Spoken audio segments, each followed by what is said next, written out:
Samantala, libreng health services naman po sa mga government employees sa San Carlos City, Umaarangkada. Para sa detalye kasama natin Idol Jam Victorio.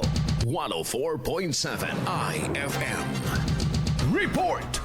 Umarangkada ang libreng health services para sa mga empleyado ng city government sa San Carlos City kasunod ng pagdiriwang ng Non-Communicable Diseases Awareness Month. Sa naturang programa, libre ang konsultasyon, blood sugar at cholesterol testing, maging medisina at educational lectures sa bawat opisina ng munisipyo hanggang May 31.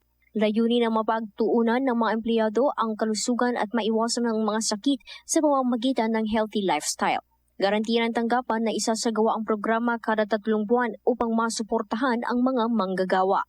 Kasama mo mula dito sa IFM de Gupan. Ito si Idol Jam Victorio. Tatak, IFM.